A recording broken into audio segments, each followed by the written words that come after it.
You are tuning in to the Cigar Guys Podcast, where aficionados and newcomers alike gather to explore the vast cigar universe. Meet your host, Alexander Gonzalez, Mark Nikollaj, his big little brother Zachary Nikollaj, and Jared Burrows. So sit back, light up, and let's get the conversation started. Thank you guys for tuning in to another episode of the Cigar Guys Podcast. We are here in the studio lighting up our cigars, and we're going to get down to business and talk about some stuff that happened technically last week when you're listening to this. Zach is here, co-producer. What's up, He's going to be co-producing for me. Jared's here. Hey, Jared. Hey. And we have a special guest in the studio today. Oh my gosh, it's me. Gabriela Gonzalez. You may recognize the last name. This is unfortunately my sister. Terrible last name. Oh, younger sister. You're the most fortunate man I know. Paid us $100,000 to come on the podcast, so I said, of course, we'll do it. Thank you for being here. They actually paid me, obviously. Yeah. Anyway. Men are liars. All men. All men are liars. We're going to have some fun today. We're going to talk about some updates that have happened since, let's say January 15th, but mainly focused around January 20th, which was a big day for the United States of America. I'm sure we can all agree on that statement. Yeah, I made my nephew watch. Oh, good. How old is he? And 9. He's turning 9 like 2 days. Oh, jeez. You got to teach him early. Or let them decide for Or themselves. brainwash them, Speaking of brainwashing. No, but we're going to talk about, I don't know, I mean, you wanted to come on and talk about certain things. Is there anything on your mind that you wanted to bring up? I mean, of course, there's lots of things on my mind. Well, what do you think about You go. Trump being inaugurated? It was awesome. How it went? What are your thoughts was just generally? We'll start there. Very disappointing, yeah. So, and you know what? I had high hopes because I can only hope highly of others. And it's important to have a strong leader for our country. Yep. So when you say you had high hopes. Yes. So what happened? The inauguration, when he gave his speech, was very disappointing. I watched it like 3 times, so like... That's good because I only watched it once. So what? And you were like, what are you disappointed about? Daddy. Just like the blatant disrespect for everyone that's not a man. And I honestly thought he was going to be more like respectful and more like, I don't know, inclusive to women of America, or at least pretend to be. But he was just straight up like, nope, fuck you, and fuck you. And God bless America. So you got all that from his speech. Yes. So this was a speech right after he was inaugurated. Yes. Okay. Yeah, that's what was on I think TV. I missed all that. Yeah, I was there. You didn't see that? You didn't hear that No, part? the one in the rotunda? Well, because you're just a bunch of men, so of course you're not going to actually like pay attention to anything that doesn't involve you What? or I'm so benefits confused. your life. What's happening? How are you confused? Okay, so I don't know. Maybe we should have all watched it again. I will say though, can. but, I mean, you say we don't pay attention to things that don't benefit our lives, but women benefit a man's life. I agree, but you don't really care about women. Says who? It says your political beliefs. That's not true. I believe it is true. The Conservative Party is like the foundation of like good family values. Yeah, Who says, value women and who value the aspect of what a do you family consider, that's together. What do you consider good family values? What makes what's good family values in your definition, your description? Healthy relationship, man and a woman who, come to an agreement on, what needs to be done, whether it's, work around the house. I mean, I know plenty of people that, the woman is, the breadwinner in a relationship and the guy isn't, and they have a healthy family. They have great family values. Like it doesn't necessarily mean that, what you're implying, I'm assuming, is that the man is taking care of the woman is staying at home doing nothing, or, taking care of the home. which is a tough Oh, job. I love that. Slay. I would love for a man to take care of me. That doesn't mean I don't have the family values you're saying is Trump has 5 children with 5 different women. And Elon Musk What? and Trump together have multiple different baby mamas. I think collectively 17 children. So is that traditional family values? Okay, but listen to that this. you believe in? Because that's So- he's representing traditional family values, but that's not very traditional, which I'm fine with that. If you want to have that many kids with that many different women, as long as you're taking care of the children, but is that traditional based on, the Bible, which is what the majority of the It's not Republican traditional, Party is. but there's Well, I still will good say real family quick, values there. Abraham did have his firstborn with a woman that wasn't his wife, and then he had his secondborn son with a woman that was his wife, and then he had many children after that. So I wouldn't say it's traditional in my personal opinion, And I'm not judging. but I'm saying if go we're going you. to bring the Bible into it, Solomon had 700 wives, which essentially means he just slept with 700 women. So it may happen, but it doesn't necessarily mean that it's right. And because it happens, it doesn't necessarily make you a bad person. I think based on how you handle the situation that you've put yourself in, that defines you more than the situation itself. So Trump having 5 children with 3 different women isn't arguably traditional for It's most not. people. But unfortunately, a lot of people do that. A lot of people Right. have multiple different women, kids with different women. That doesn't make them a bad person necessarily. And it doesn't mean that we should disqualify him for helping the country move in a certain direction. And No, go ahead. I'm not disqualifying him. I'm just saying, and it's fine. It's fine if he wants to do that. And if that's what he believes in and it works for himself and he's taking his responsibility, but you can't say no crap about traditional family. And if that's your argument, it's not working. Well, I said because- good family values, right? Because even with Trump, with all of his children, with 3 different women, during his last presidency, when he got invited to the Queen's, wherever she lives, right?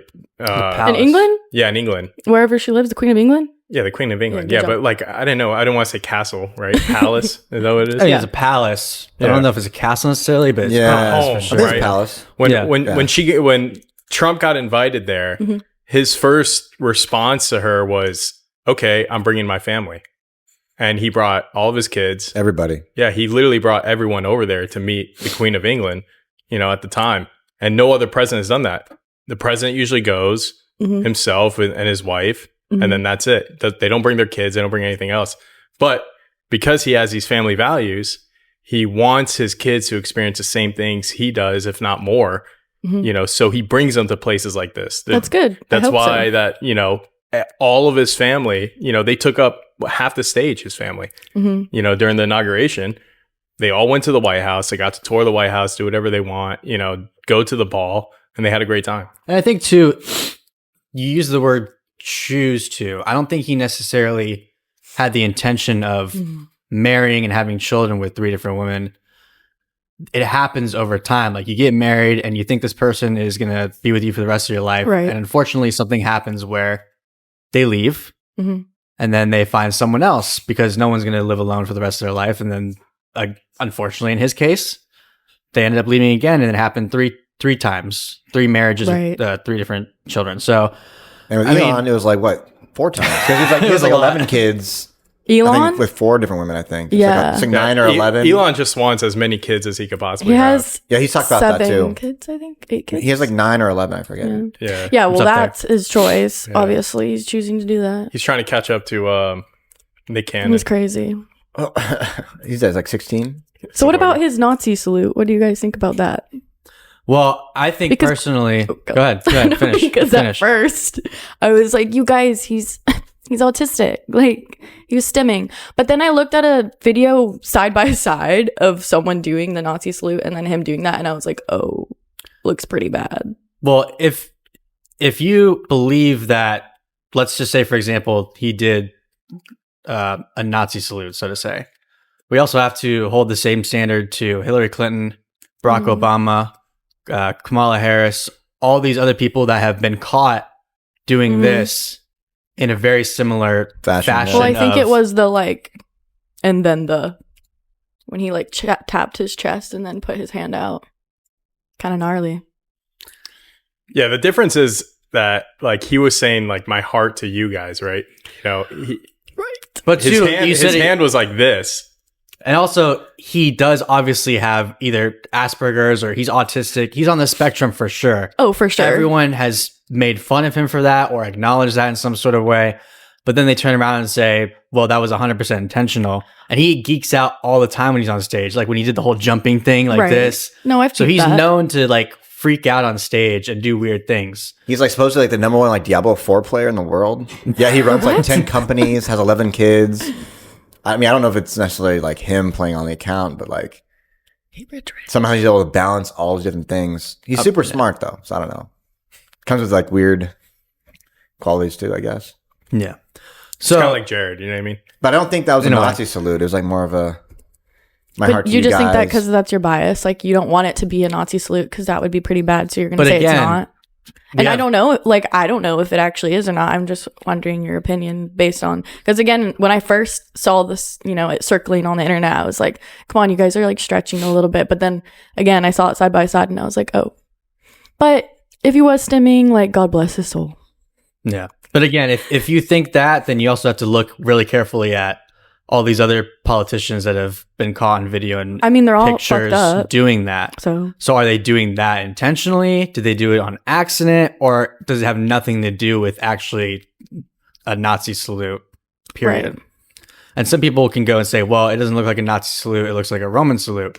And then people can say it looks like neither of them. So at the end of the day, it's almost irrelevant because it's so it can be misconstrued and it can be, you know, it depending on your bias, like you said, it can look like whatever you want it to look like. It can look like a high five on its way up, but Because that's So, true. I mean, I I don't- was just curious. it doesn't mean anything to me Right. personally. I guess time will tell. Maybe, but I want to get back to the speech because I'm still. Oh yeah. Confused I wish I about- had the speech like in front of me. We should get the transcript pulled up. But yeah, I mean, from what I remember, because of course I walk into the kitchen because I was like, oh, it's the day. Today is the day. And I knew it was going to be on the TV. The Of course. golden age of America. Go ahead. So I Day walk. one. Yeah. Yeah. I just walk into the kitchen to make soup like the good lady I am. And I was on the TV and I was just listening, you know, to everything they were saying. And I don't know. I mean, just, I guess his perspective of what it takes to be a great leader is a little bit underwhelming. So what do you interpret his perspective to be then? I mean, it appears to be that obviously, like, he's in men matter more than anyone else in his eyes. At least that's how it appears. And of course, why is there such a need to control women, gay people, trans people? That whole thing is like basically the foundation of his whole what he's there for and All what right, he's so against. First, why do you think that he believes men are more valuable than women?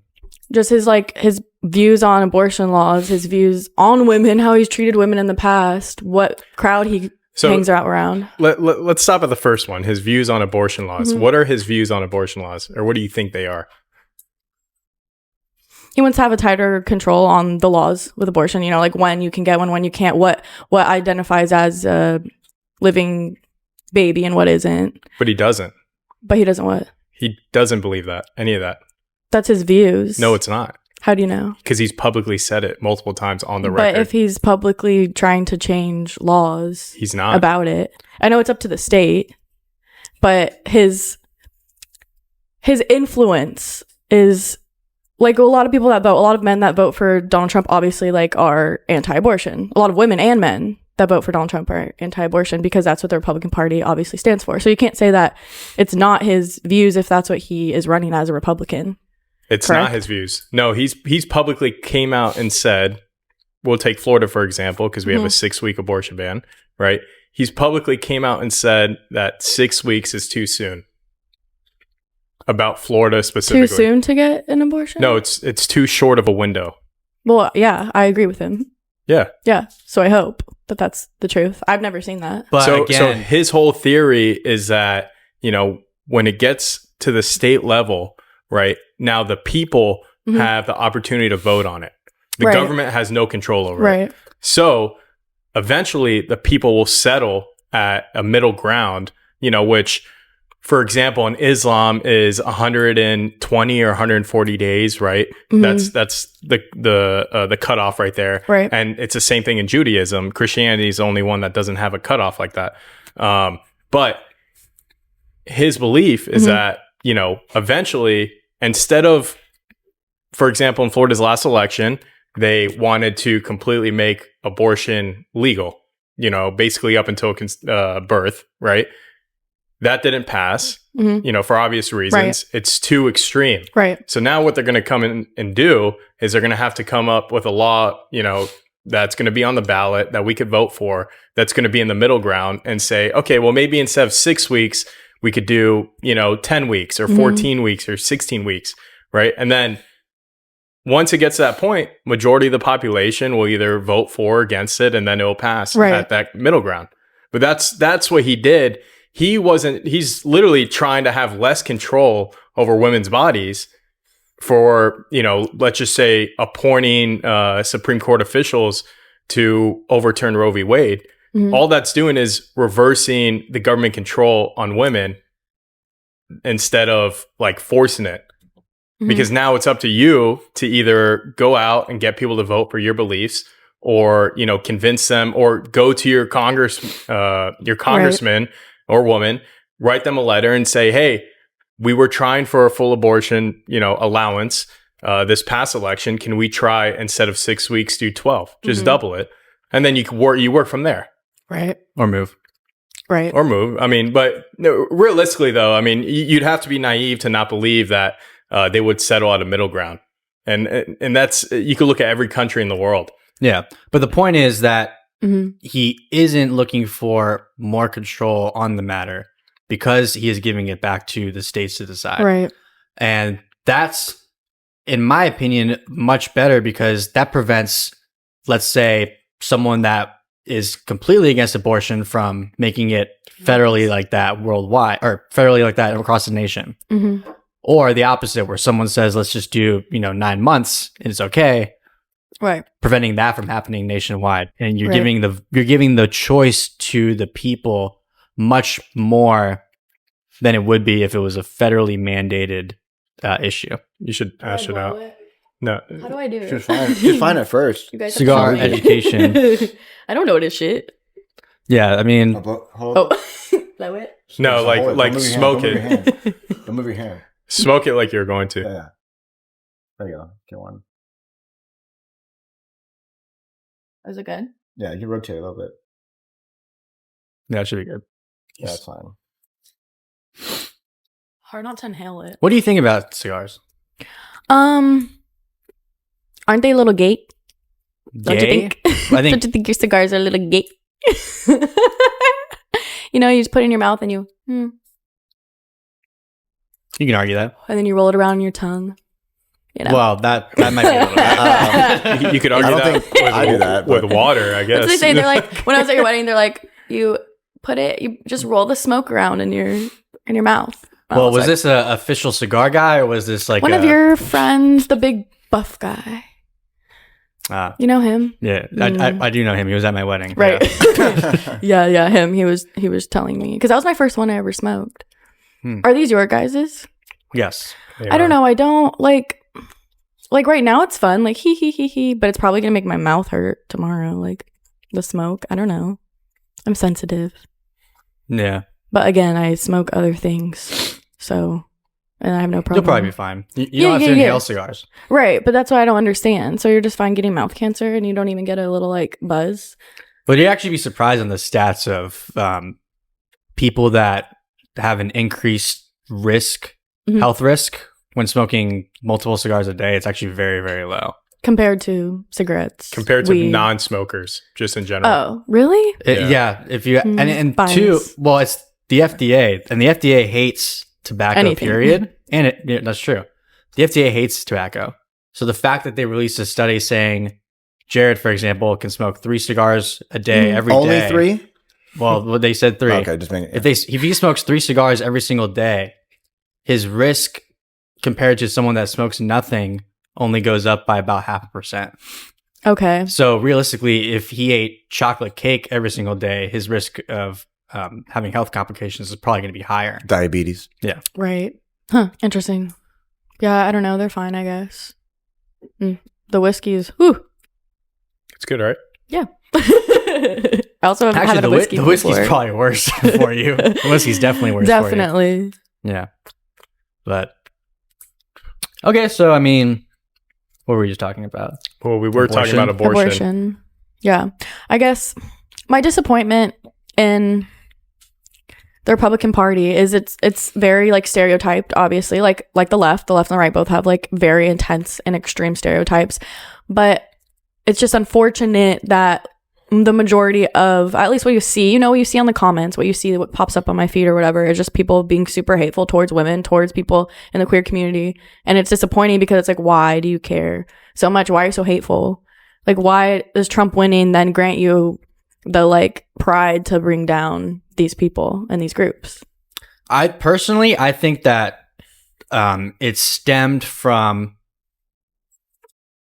all the constant propaganda that's being pushed onto the American people through the media. Mm-hmm. Because realistically, people have been gay or whatever forever. Right. And no one's cared. Exactly. But because they're trying to push it in the media and to kids and all this stuff, people are getting fed up about it and they're getting tired of it. So they lash out. And I'm not necessarily justifying the hate portion. Mm-hmm. But that's kind of the reason why people are they're just fed up with it. And they're like, you know what? Like, this is bullshit. We're going to call it out. Because people are tired of having the propaganda pushed on to their kids and the shows that they're watching and just the media in general. And realistically, too, it's a very small portion of the country. It's a very small portion of the world. So it's almost like, why should we care? It actually really is. It's probably 1% of the entire nation identifies anywhere in the LGBT alphabet. Well, so first you said that it's propaganda and it's like being pushed on the kids and things like that. So how do you feel that it's being pushed on to children? The continued normalization of having to always have some sort of gay character in the show or the movie or whatever. They're trying to normalize it to the extreme. So it's okay for in every single Disney princess movie I watch, the prince saves the princess and the prince and the princess are kissing and that's okay because they're straight. But but that's not how the world works. So it's only okay because they're straight and kissing. I don't think there should be kissing in any kid show, but if you want to put it in there, what's the difference between having the prince kiss the prince versus the princess and the prince kissing? Why is that bad? It's not propaganda. Part of it goes back to traditional family values. But that's your traditional family values based off of your religion. Correct. That you believe in. But there's 8 billion people in the world, and you can't expect 8 billion people to believe what you believe in. Yeah, but too, if you look at the majority of what Americans lean towards, it is more leaning towards traditional Christian values.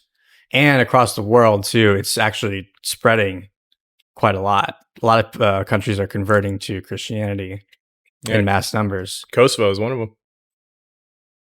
What's that? Kosovo. Albanians. Yeah. Well, again, it's what you believe in. What you said, I don't think there should be kissing in any kids show or whatever.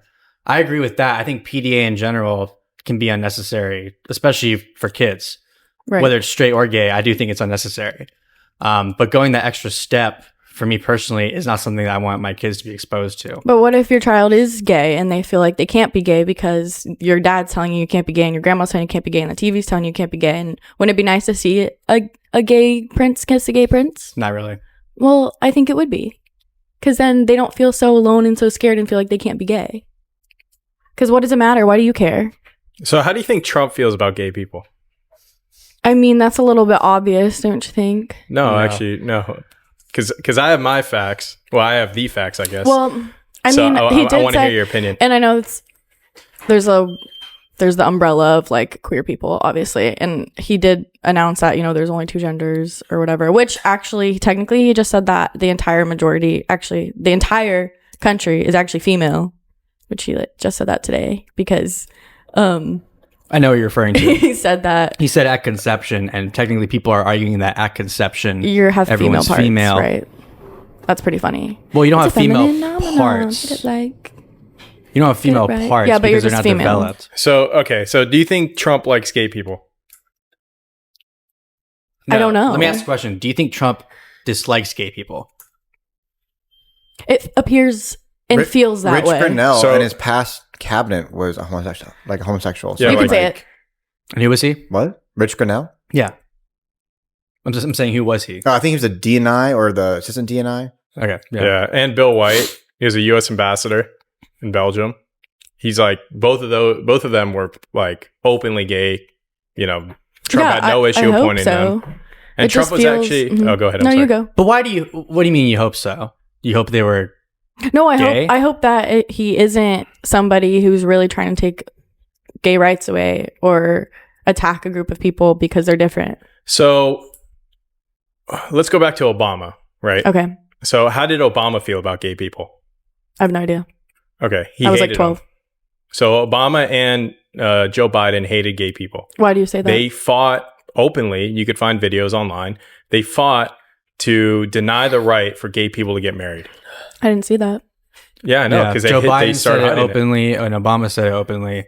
And people always say that Obama's the one that legalized gay Mhm. marriage, but it's not true because the Supreme Court is the one that legalized gay marriage Mm-hmm. while he was president, but it has nothing to do with Obama. So when people say Obama legalized gay marriage, it's not true. And like what Zach is saying, he and Joe Biden were both openly against gay marriage before that happened. Of course, once it did happen, Mhm. since then they've come out and said, they're in support of gay marriage. You want to da-da-da. fact check that for me? Oh, no, he's right. Hillary I'm Clinton, searching up Hillary something Clinton, else. same thing actually. Hillary Clinton and Bill Clinton were both against gay marriage, but then after that shift happened, they changed their perspective on it, Mhm. supposedly. Mhm. Whether it was genuine or whether it was for votes, that's up to you guys to decide. But that, and then in my opinion, politicians always switch up It's all for corrupt. votes. Right. 99% of them do, Right. and it is all corrupt. I agree. Right. So how do you feel like, but you still said that you feel like it's propaganda, gay community, pushing it on your children. You still generally feel that way. Yeah, well, I mean, if you look at any pride parade, But why can people have pride parades? If you don't want your kids to go, don't take them. oh, Right? absolutely. I think the extreme of those pride Mhm. parades is people that are exposing themselves while kids are present. I think public nudity in general should be, Right, but straight illegal. people flash It people all the is time illegal. in public. It's not based Well, on it is illegal. sexuality. It's not Yeah. because they're gay they're doing that. but we do see a lot of the LGBT community doing that as opposed to people that are straight at a parade exposing themselves for no reason. We never see that. But we do see this happening constantly at LGBT parades, at pride parades. So when you have that happening all the time, you do have to think about it and say, why is this always happening here when it doesn't happen at other places as much? Obviously, people have been arrested millions of times for indecent exposure. But when you have that pattern, you should address it. Interesting. Yeah. I will say, though, okay, back to the Obama thing. I was trying to search something up about the Supreme Court. He is right about that. Obama took credit for it after it was passed, but prior to it being passed, fought against the gay marriage, Mhm. like being allowed. But sticking on that topic, right? If you go to Trump, you go back to when he did interviews with, Oprah Winfrey, back when he was, in his 30s, like he's always said that, hey, you're gay. That's cool. Do whatever the hell you want. I don't care. It's not affecting my life, right? Right. If you love that guy, go ahead.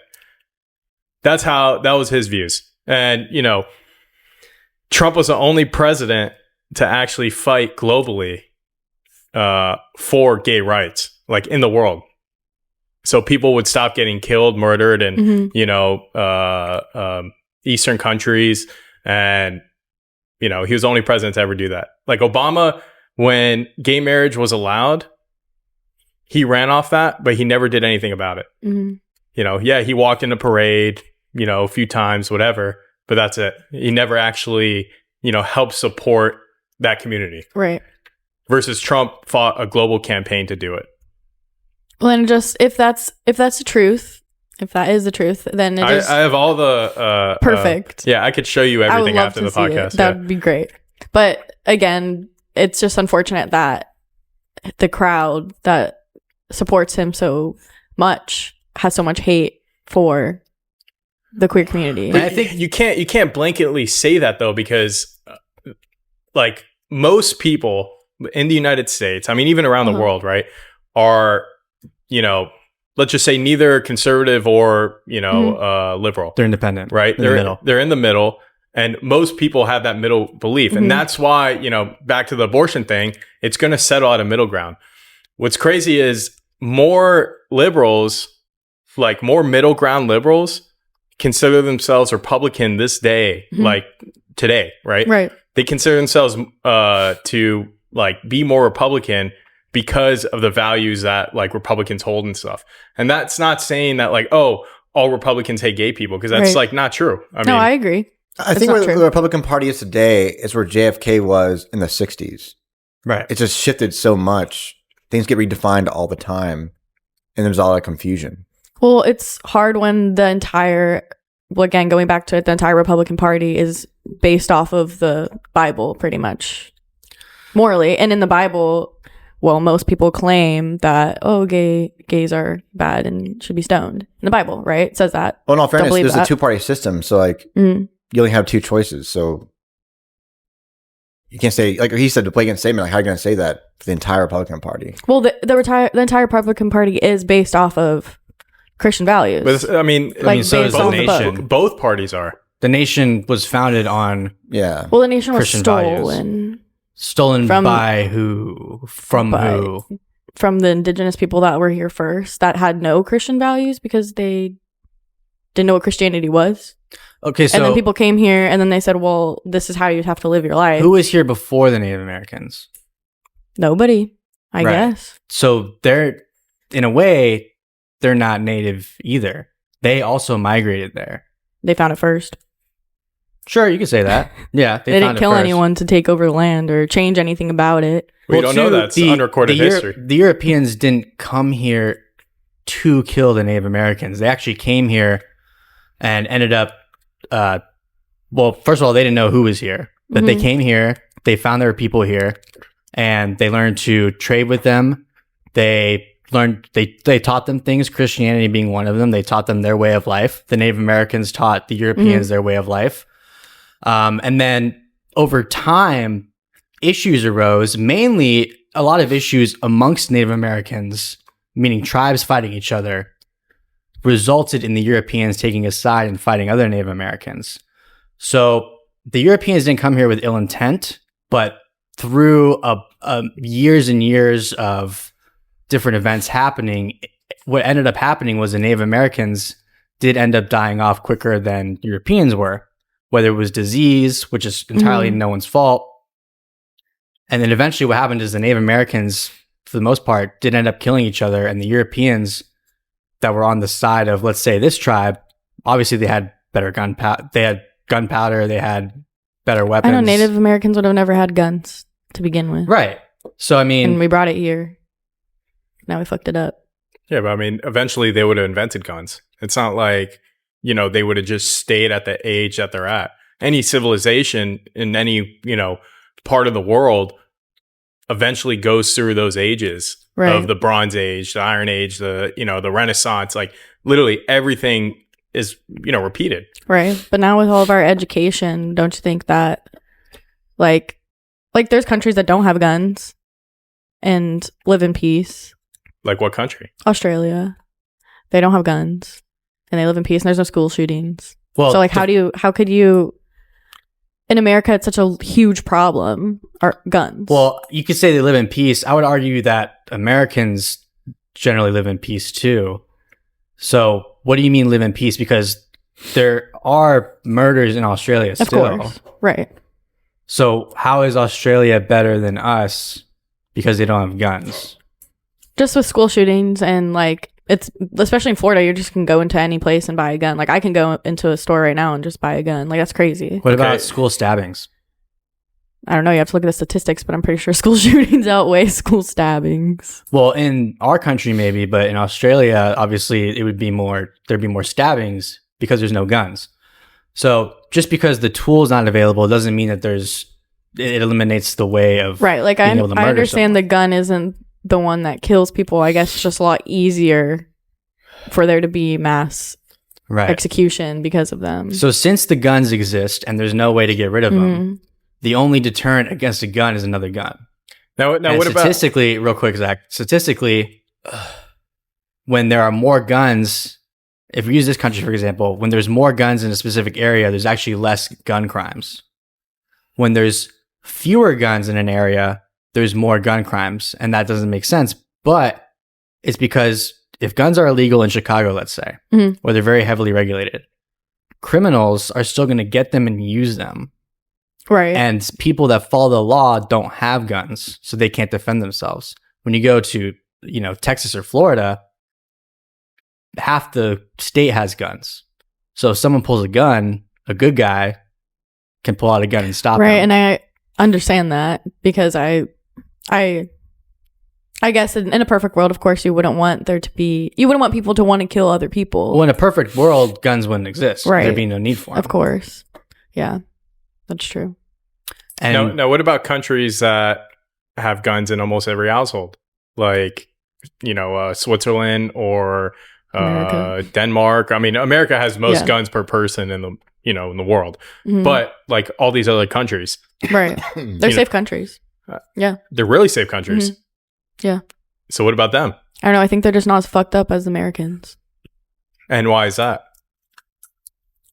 The Bible. No, I'm just kidding. I think the issue could it go back to family values on why? Family values? What do you mean? Because these European countries have strict family values. They have culture, they have tradition, but I feel like nobody cares. In European countries aren't very traditional in my opinion. Yeah, not really? France, but not France. Yeah. I feel European like countries are very traditional. But nobody cares about, like, you're saying traditional as in not gay, right? No. What are you saying traditional as in? I'm saying traditional as in having a culture, Why did you sigh? having a foundation. Well, because he sighed because you tried to twist my words into what you wanted. That's why I was asking. No, yeah. I asked. I didn't assume. Anyways, continue. Oh my God. Do you have something to say, Jared? You can say it. You can take your little gun lighter. Go on. Look at that. You saw it here first. She just bought a gun. I didn't. It's a lighter. Ooh. No, but all right. I get what you're... So can I jump in? Yeah, go ahead. Yeah. To say that European countries generally don't have traditional values is completely false. I understand if you go to big cities like maybe London or Paris, for example, very diverse, a bunch of different cultures that have different values. I would still argue that they do have traditional values in a sense. But if you look at any European country as a whole, they're generally traditional Christian values. If we use Switzerland as an example, very traditional compared to the rest of the world. I want to steal it back from you when you're done. Go ahead. So let's look at Albanians. And I know I'm a little biased because I'm Albanian, right? But let's look at Albanians. Albanians are the oldest Europeans in America that speak the same language, have the same culture, right? Albanians have had this culture since before, Islam was a thing, before Christianity was a thing, like well before, thousands of years before. And they carried it on, right? So that's why Albanians, Can't get going. Sorry, keep going. No, that's why Albanians, let's just say, right now, Get open inside. let's just say 50-50, Muslim Albanians and Catholic Albanians. They share the same values. They have the same traditions because it's not Christianity based. It's just, you have value for your family, for your friends, for everything. And I mean, that's important. Yeah. And, you don't see the hospitality in America that you do, let's just say if you go to Albania, or like the Eastern bloc of Eastern European countries.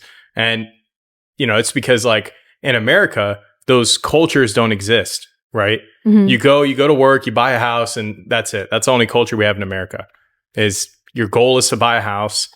And then your next goal is to get a bigger house. Right. Then your next goal is to, get a nice car, but that's it. In Albanian communities, you could live in, a clay house that's not painted, that doesn't have heat or AC, and everyone will still go to it and have a wedding at that house. Mm-hmm. And, they'll be with family. And that's the reason if I go to New York, we argue on who pays for stuff because it's really not about the money. It's just about the, respect. It's like, hey, I'm here at your house. Let me take care of you. But in their eyes, no. You're my guest. I'm going to take care of you. So those little things are what's lost in America. And, you can't blanketly say Americans, right? Because all Americans, immigrated here from somewhere at some point in time. But being here, because of how much we work, because of, all this other stuff, they lost that tradition. And then that's when you start going into, in comparison, the Roman Empire era where all they cared about was, having sex and, doing whatever the hell they wanted and doing this. And then it ended up falling. So the loss of those traditions, regardless of, religion, right, is what brought down the Roman Empire and, killed the civilization because all they cared about was money, sex, drugs, and whatever. So that's why it's important to have those traditions, those family values. And I'm blanketly saying family values here just because that's the simplest form of tradition that you could have like here, right? It's the easiest way to do it. You find the woman of your dreams, you marry her, you have kids, you take your kids out, you do anything for your kids. And then, but men have to like show up. But men have to show up selflessly, which is a very, very big issue here in America. And women have to do the same thing, And which they is also do. a very big issue in America. It's not one gender; it's the nation as a whole. And like Zach was saying, the Roman Empire fell because of greed and sexual desires, and basically the loss of traditional values. It's not one gender; it's everyone. So when you say that men don't show up, women also don't show up. Only because men across didn't. the board. No, and it's not only because men didn't. It is. Now, okay, Actually, that's fine. Back in the day, let's just go back to, 1900s, right? 1920s. Who picked their partner, the men or the women? in the 1920s. Yeah, let's just say 1920s. I'm not sure. The woman did. The woman always picked their partner. And But what's this? What is this based off? And you're saying the women picked it, so they fucked up. No, I'm not saying that they fucked up. No, I'm saying it in a way that nowadays, like women want either men to do everything or they want to do everything themselves. There's no balance. Well, right? I think women have just come to a place where it's like, since men won't show up and treat women respectfully and do what they say they're supposed to do, they're like, well, I'm going to do it myself and I'm going to take that power back. Well, that's the thing. It's both sides. It's the mutuality, right? Let's just say, like back in the day, let's just say I'm checking someone out, right? I'm checking out a girl. I'm like, oh, wow, that girl is beautiful, whatever. Mm-hmm. She notices me. Nowadays, if you do that, like that girl will get pissed off, run away. Back then, she'd be, if she liked you back. Well, if you're ugly. Yeah, if she liked you back, right? Yeah, if you're ugly, yeah. If you're back not then, they do that standards. too. She liked you back, she'd drop something and see if you'd pick it up. No, seriously. And then be like, hey, you dropped this. Oh my God, I'm so sorry, whatever. And then that's how they met, Mm-hmm. right? But sure. It's that mutuality that that got lost. It's either, his side or her side. There's no middle ground. Yeah, I guess. If that makes sense. Maybe. I'm still lost at traditional values, and that's what. So, like, you in your head, the perfect America has every family with all these traditional values, and that's going to change our country as a whole. And traditional values are man, woman, No, married. I never said that. I'm asking. Yeah, no. That's your traditional. I'm just assuming that traditional values in your head is that you're saying it's not. No, let's just say traditional values are a healthy household, respect for elders, respect for your family. Right, but everyone can agree on that. But No, you're they saying can't. no, that No, they people can't agree How on many that. How many people leave their family in this nation because A lot. because they're sick and tired of them. They get pissed off and they're like, "Hey, I'm going to move to France." You know, but But I don't think you could ever really like control that at all. Right? No. Because No, there's so you much can't. brokenness in this entire world because of the past and things that have happened. So how the past, like, I don't know, I guess what I'm saying is like, is Trump going to fix it by projecting traditional values? Like, so people aren't going to leave their husbands or their wives because Trump's president? Well, let me put it this way. America as a nation has drifted so far from what is good. And there's other countries out there that haven't drifted as far, like European countries, for example. So when the nation is promoting sex, greed, all this stuff, the nation as a whole is going to start shifting towards that. Mm-hmm. When a nation is out there actively promoting good values, you take a nation like Russia, for example. Russia is actually a huge Orthodox Christian nation. They promote good family values.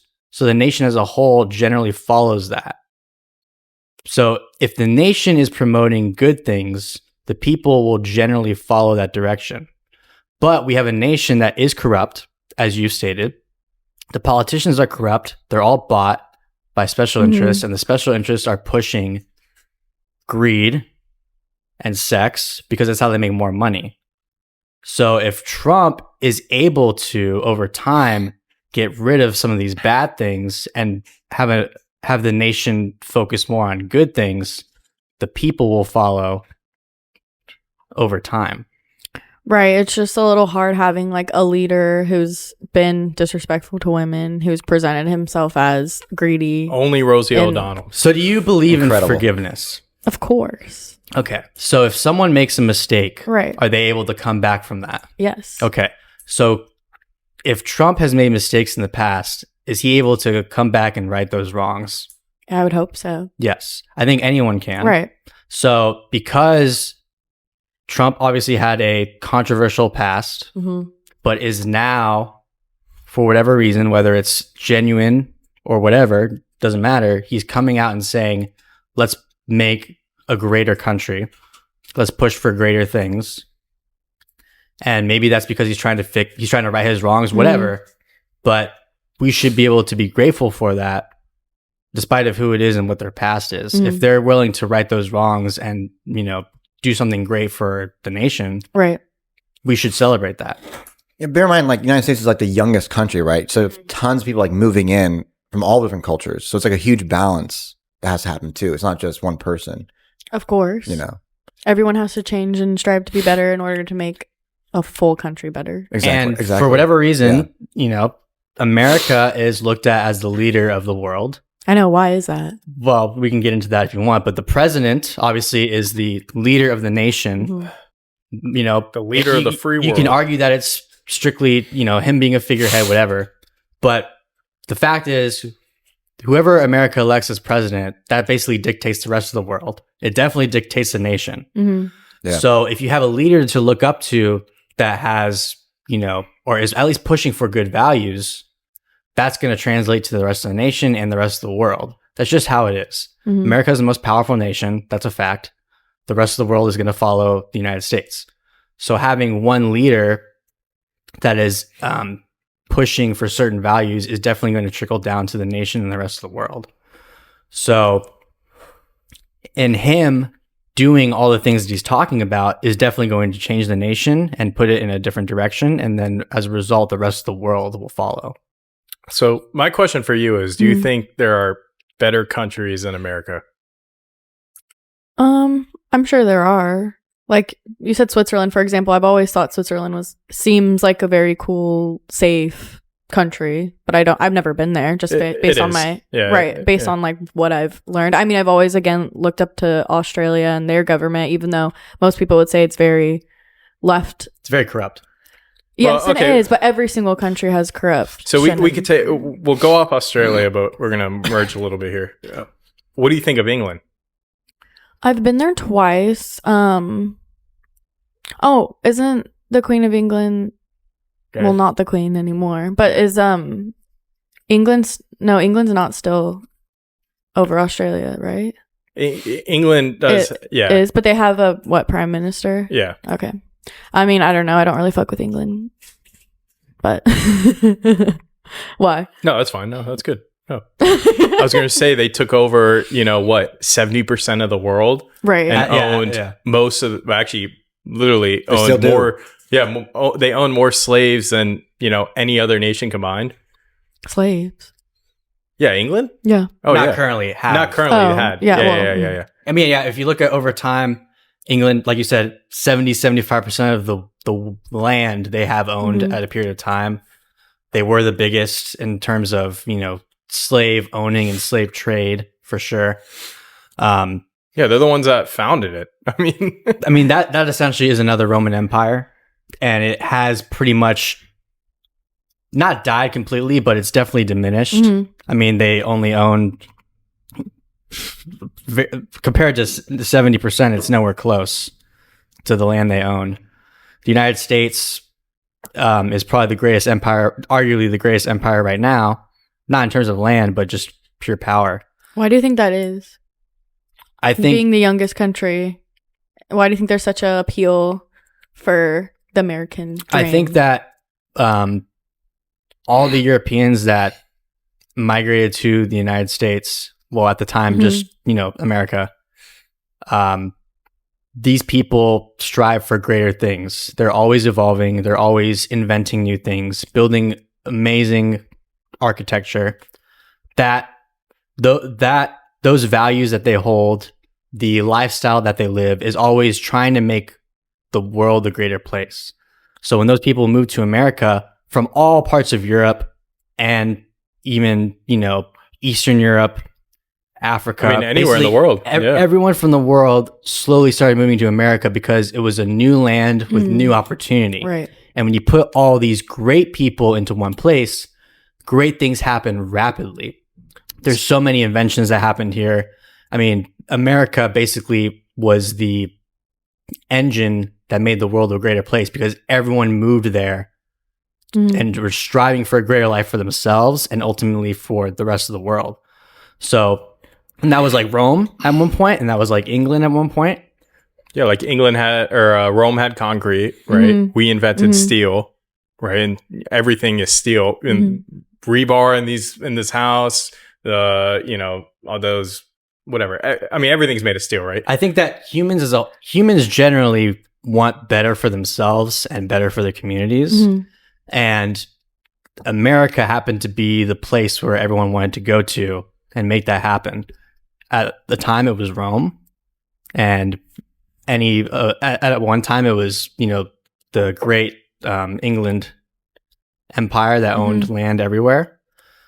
But America just is the most recent, like you said, one of the youngest countries. It was the most recent time period where people were all moving in mass numbers to do better things. So because of that, and because America has not fallen yet, we are still the greatest country in the world today. Yeah, and just the American dream. Like if you work hard enough at anything, right? Like there's opportunity. Yeah, you could achieve it. But the difference between that, or people thinking that doesn't exist, and it truly does, is like I'm first generation born here. You guys are first generation born here, right? Yeah. So your dad, my family. They all prove that the American dream is alive. And, you could argue, oh, well, that was, 20, 30 years ago, or however long ago, but it's still relevant to this day. But people's attitudes towards it, like a lot of people born here are, they don't actually, they don't, we're, a really rich country.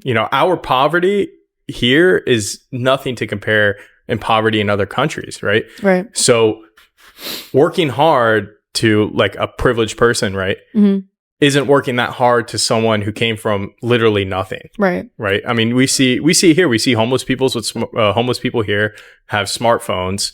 You know, they have places that they could sleep, eat for free, whatever. They don't have that in a lot of places. And for example, Europe or, you know, South America or Africa. Well, our dad came from Venezuela, so sometimes it's difficult to see people complain or, you know, be so angry about certain things where in Venezuela it's horrible. It's a third world country. Like we had a friend come, like we had friends of my dad from Venezuela come, and the girls were around my age and they had a cousin, and she was talking about how she can't even go outside with her phone or with any jewelry or with anything and just to walk to school because she'll be attacked. Yeah.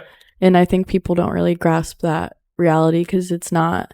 And I mean, here in America, it's scary being a woman. Like, I don't think you guys will ever understand what it feels like to be a woman or a minority in the United States because it is scary. 2025, we can. You can what? Identify as whatever you want. We can get into that next. We'll get into that next, guys. No, But- you're right. We wouldn't. Yeah. And But too, is that America as a whole, or is that specific places that you've been? I think it's unfortunately like the whole world. So But- so you as a woman don't feel safe anywhere. No, that's not true. Okay. Of course I feel So safe it's in areas. specific places.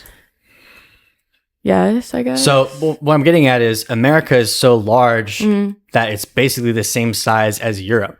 Each state here is essentially its own country if you compare it to Right. Europe. So like in Lake Mary here, I feel safe. Right. I would hope that, you know, Bree feels safe. Most people feel safe here. If we go to downtown Orlando, right. I mean, I feel less safe. Mm. I don't feel, Yeah, we don't feel safe in Orlando. I don't feel like I'm going to die, but I'm definitely more vigilant of my surroundings. If Of I go course. to, Do you feel safe now? I feel very safe now. All right. If I go to Questionable. Chicago, I'm going to be more alert than I would be walking to Publix down Of here. course. So I think it just depends on the area. I mean, if I travel most places in the United States, I'll feel very safe. If I drive to every single state, you know, for the most part, I'm going to feel very safe unless I drive through a sketchy area. That's just not the same. At least for me, I feel unsafe. I tend to feel unsafe anywhere if I'm alone because I've experienced so many inappropriate moments of my life because of, unfortunately, men. And so that's my bias, and that's what I live with every day. And have a I do daughter. want to point out that you've lived in a lot of predominantly left-leaning cities in your lifetime, and you're saying I that. guess. What do you mean? Like Florida. I was born and raised in Florida. I've lived in Florida my whole life. I was in California for like a year and a half while I was pregnant. And then I've been in Hawaii for the last. But in Hawaii, I didn't really feel unsafe ever, honestly. Yeah, Hawaii's pretty chill. It is. And you know everyone. It's I was on a small island, small town, like, and they have their values are very like, they don't want to mess with somebody because they know something bad can happen to them back. And I feel like that like stands. Like, I mean, I would leave my truck unlocked all the time, like my board in the car. Like, they're not going to fuck with anyone because they don't want to be fucked with. And Makes I sense. respect that. Yeah. But they've been able to like keep that in their community. Whereas here, of course, like nobody really cares. But Daytona, do you feel comfortable running at night over there? No. There was 5 rapes on the strip of beach that we're on. There was just like 5 rapes last year. All women going on jogs in the morning. Yeah, and that And so I have area to think there is about it. predominantly left leaning though. But I don't think that has anything to do with why women are getting raped if it's in a left-leaning area, because right-wing areas are actually. getting raped all the time. Well, Well, you could argue like police enforcement of stuff, right? Or not enforcement, patrolling, Presence. right? Presence, yeah. I didn't know Daytona was left-wing, like leaning. I mean, Daytona? for Volusia County, Daytona is a little more left leaning. Really? For Yeah. Volusia County in It's general very is very large. right leaning. Yeah, yeah. All the Harley riders? Yeah, but they don't live there. A lot of them do. Mm. I We used to didn't have a know restaurant in that. Daytona. Would What'd you you say? feel? Would We you used to have a feel? restaurant in Daytona. Oh, really? Yeah, not most of the people that live there, you know, leave when the bikers come. Not a lot of bikers Right, stay of there, course. you know. Right. But there are a lot of I'm just bikers saying- that live there, Right, but there's right. a lot of bikers that live in Lake Mary. There's a lot of bikers Right, that right, live, right. you know. Mm-hmm. But I'll trust a biker with my life over, For sure. I was just saying bikers are, in my head, are more like Republican or whatever. But maybe not. Generally, I think they are. Yeah. But would you feel safe with... Not bike week.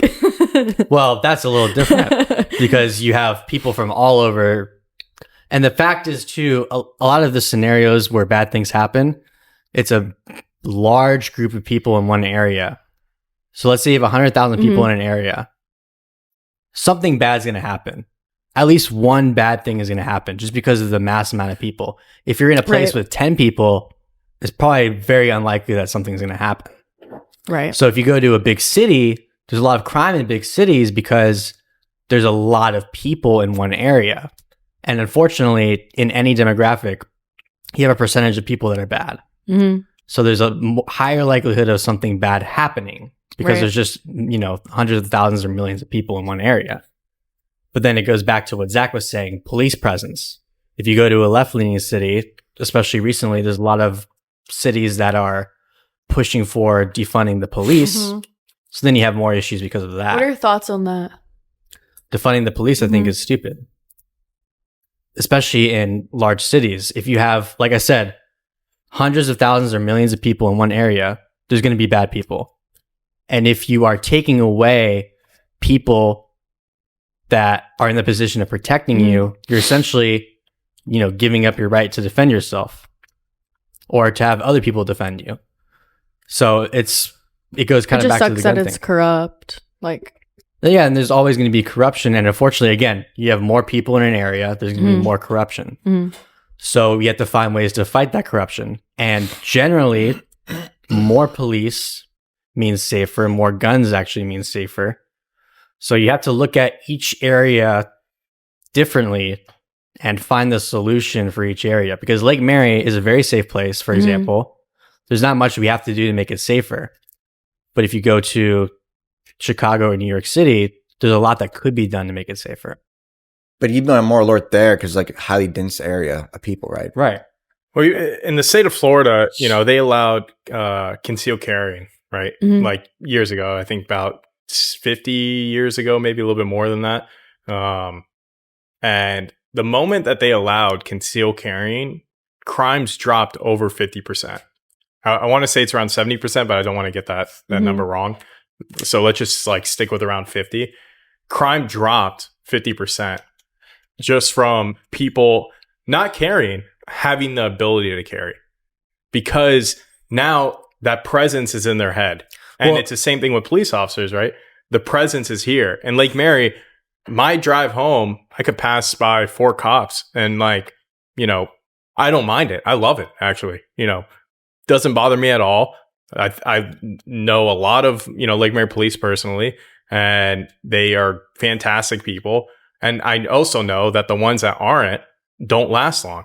They last 6 months through their training, and either they get rid of them or they leave. Because they're from New York usually. Yeah. But like you said, when you lived in Hawaii, you lived in a community where people didn't mess with each other because of the fear that they would mess with them back. And just respect. They don't want to have bad karma. But respect comes from, for example, if you live here in Florida, 50% of people own a gun. So if you're in Florida and you say, okay, there's a chance that the person next to me has a gun. There's a chance that 50% of the people in this room have a gun. I'm not going to do anything because they'll retaliate. That's the same thing as that you experienced in Hawaii. You're not going to key this guy's car because he's going to get his buddies to come and blow your car up. Right. So that respect comes from what you're capable of. If you live in a community where everyone owns a gun, there's going to virtually be no crime because, hey, I'm not going to break into that guy's house because he's going to shoot me. Right. And I see that. I've seen it for myself, in Alaska too. It's the same vibe. Nobody's going to fuck with nobody because... So if you have higher police presence, it just sucks. You're going to think again, they're corrupt, and there is instances of corruption, but it's still a small percentage.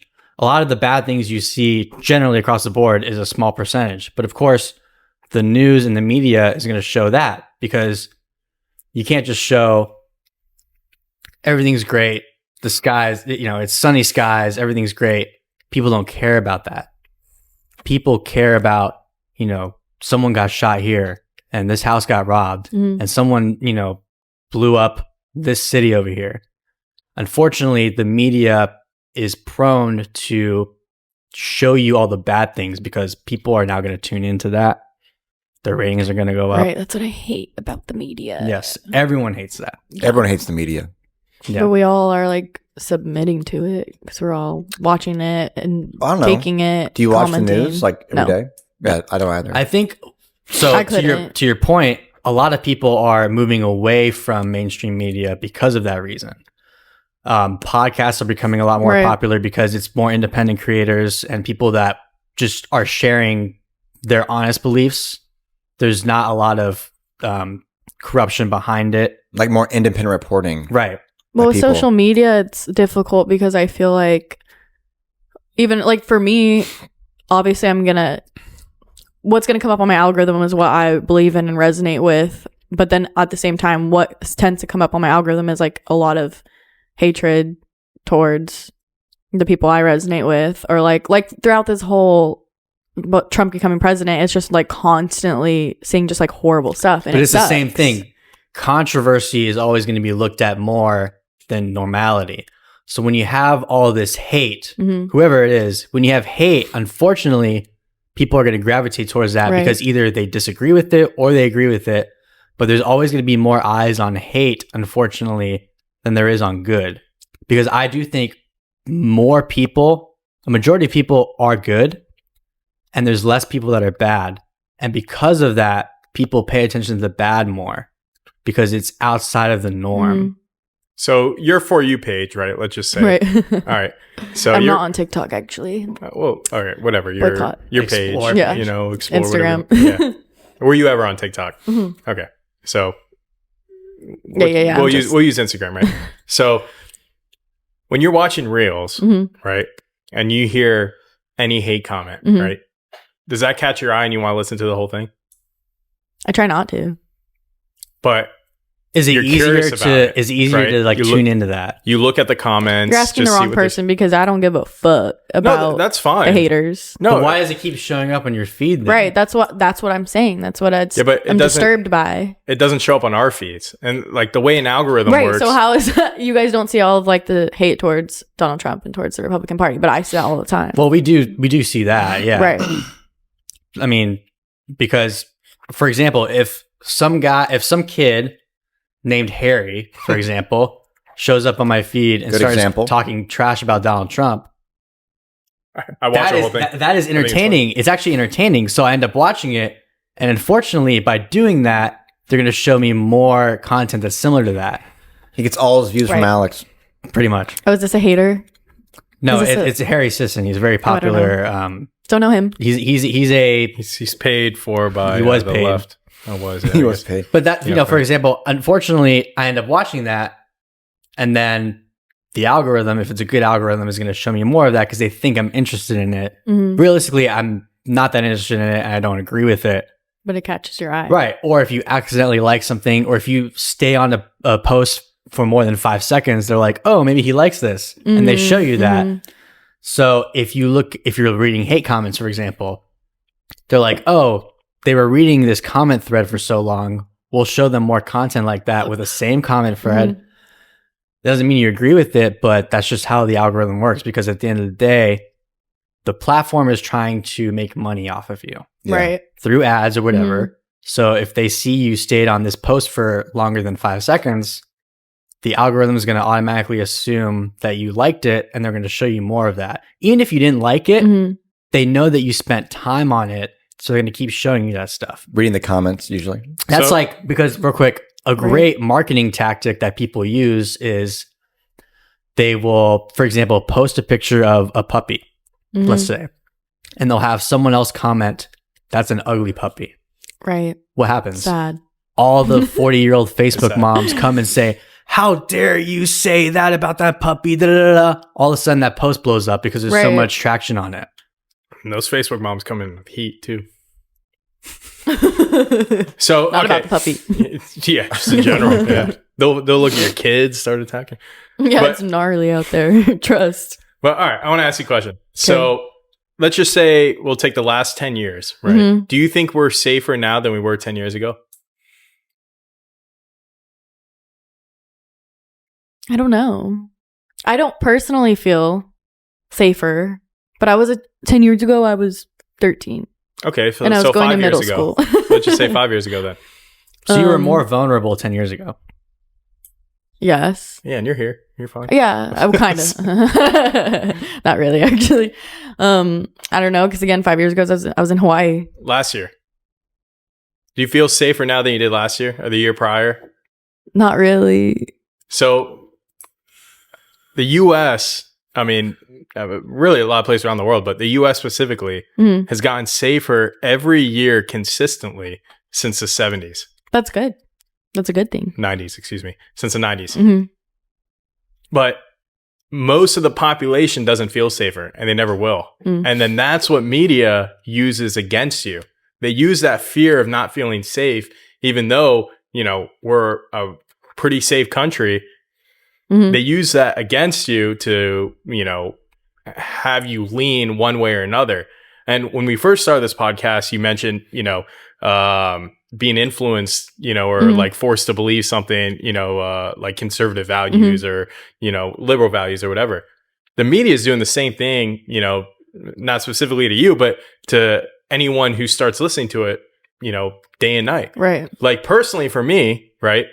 I mean, my family's Republican, but we never talked about politics in the house, you know, because Bill Clinton was a Democrat. He saved our country from being bombed by Serbia. Right. Right. It was just, we love the US. That's what it was, you know, but then over the years, you know, as I started growing up and then, you know, I started looking more into politics and then I got my own views. And then, you know, of course, they had their views too. And they just so happened to line up with the Republican Party. Right. Right.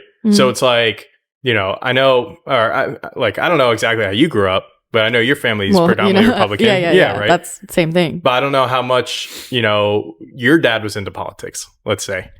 I feel like our family was relatively, I mean, I knew growing up, my family was Republican from the moment I knew what politics was. So knowing what I know, at least our dad, he was not really super into politics until maybe around the time he got married and started a family. So of course, growing up, that's all we saw, or we saw more of that. Probably the same with mom, not super into politics, but when you start a family, you start thinking about things differently. So you're going to naturally follow what's going on in the country. Well, I feel like their entire basis is off of the Bible. Like that's why they're Republican. Because it for sure goes with their values of what the Bible says. Yeah. Which, again, back to where I struggle with that is because it's like how you can't expect every single person to believe and resonate with that and for them to live their life exactly that way. It's just impossible to expect that of everyone in America. And then you're going to go as far as like attacking them and bringing them down because they don't believe in what you believe in. And that's not, I don't necessarily agree on just attacking people because they have different beliefs. And you're right, we can't expect everyone to have the same beliefs or follow the same beliefs. But in this country, you should be allowed to live however you want as long as it's not impacting your community and people around you. You can do whatever you want behind closed doors, but if your beliefs involve, you know, this is extreme, but killing people because they don't believe in what you believe in, that's wrong, regardless of what religion it is. So, agreed. We can't expect everyone to believe the same thing, but we should be able to at least agree on the fact that we shouldn't harm each other for no reason. You know, we shouldn't be hateful to each other for no reason. I think most people do believe that, but again, we're only focusing on the hatred because it gets views. It ultimately brings more money to the corporation. So that's unfortunate. It's an unfortunate reality. Yeah, I agree. How do you think that as a whole collectively we can change that? I just feel like people don't want to change that. I feel like so many people are so hurt, and so then the hate stays in their heart, and then they are attracted to the hate, and then it's just a never-ending cycle. But why are they hurt? Because we didn't see this kind of like media presence, you know, with Romney and Obama, right? Kind of. Not really. I Or mean, even- not this intense. Not as bad, yeah. I feel like there's a very like they're really. It feels like they're trying to, I guess the media, I'd say, like, you know, pin us against each other and create division. Of course they are. Yeah, Because it sells. it's easier to control too. If I have the news on every day and all I talk about is, you know, puppies and pies being cooked and this and that, you're never going to watch it. If I talk would. about You might, yeah, but but if I talk about, you know, people lighting Baltimore on fire because they don't like, you know, one president or one thing, whatever, you're going to watch that. it's a shock factor. It's also back in like you said Romney and Obama, so like we're talking like Twitter was getting bigger, Facebook was huge back in like 2008, pumping up. Like you don't see all these like mainstream media outlets now. Now they're kind of dying down. It's all online. Like you said, podcasts. Right. Now it's like all the information is being spread out in a different way. People can get it like the instant dopamine hit online. Yeah, and You know, like Instagram Reels. yeah, you're right. And Yeah. with the media TikTok. during the last presidential election, you know, it was Biden against Trump, right? They said the word Trump like thousands of times just to get people's attention because it was, you know, like a spark word. If the media said Trump, you're going to listen. Which is You're why gonna- he won big in 2016. Yeah, because they found out that there's no such thing as bad publicity. Yeah. But they just kept saying the word Trump to get your attention. And yeah, in 2016, that's why he won, was because, you know, people who weren't paying attention at the media then, you know, started listening, or they just heard the word Trump. And when they went to go vote, they voted Trump. And that's why, you know, yard signs work for political gain, right? If you have a yard sign that says, you know, Trump Vance, your neighbors are most likely going to, if they have, no, but if there's 5 yard signs, let's just say out front over here saying that, that 6th person who didn't know who to vote for is going to vote for Trump. Propaganda. Well, it's not necessarily propaganda in that sense. It could be, Well, but it's based on Well, what the person believes and puts it in their front yard. You could argue but it's groupthink, sure. Yeah. But the point is, It's a sheep mentality. Trump didn't have to spend an exorbitant amount of money on advertising because all he had to do was go out and say something. Well, because he was going against Joe Biden. So. Well, even before, let's say 2016, when Yeah. he was running against Hillary Clinton, he came out and said, you know, we're going to deport illegal immigrants. The media would say, you know, I can't believe it. All they talked about was Trump. So he didn't have to spend money on advertising because the media was talking about him 24/7. Right. So because of that, everyone knew who this guy was, if they didn't already. And that means all eyes on Trump. You know he's the front runner. That's how he won the nomination. That's how he eventually won the presidency, is because everyone knew him. They kept seeing his name. And if you agree with him, you'd vote for him. So do you know which president deported more illegal immigrants, like by Obama. like tenfold? It was Obama. Yeah, Yeah. I do know that. Well, notice how this conversation hasn't come up yet, because I think I know. I was we might be I was in waiting for agreement it. on a lot of stuff. well with Actually- immigration. Yeah. So what are your thoughts on that? I feel like this is a difficult topic because I kind of understand both sides, you know? And I know it's really sad seeing like families being stripped apart from each other or things going unfairly and unjustly. And I do think our country should be a like safe space for people that want to come here and have the American dream, like both our families had the opportunity to come here and make a new life for themselves without Sure. any issues, without, you know, I'm sure my dad and maybe even your family went through some sort of racism or some sort of hatred or some sort of difficulty to be here, but they're still here and they're created a whole life. Oh, they did. We had to hide Right. that we were Albanian Exactly. literally until I was, 14 years old? Because we had Isn't an that Italian sad? restaurant. Like, you know, that's sad. You shouldn't have to hide who you are to exist somewhere freely. Yeah, but I mean, what does it matter? We were making money off these people. Well, real quick too, what does that Like- have to do with illegal immigration? What do you mean? Like, for example, Like, I- if you come here illegally and you're not doing what you're supposed to do and you're creating crime and you're causing difficulties, yes, of course, like, you don't need to be here. but my point is, you said that America should be America should be a country that is accepting of anyone to come here. I didn't say anyone. I said it should be a place that is accepting of people.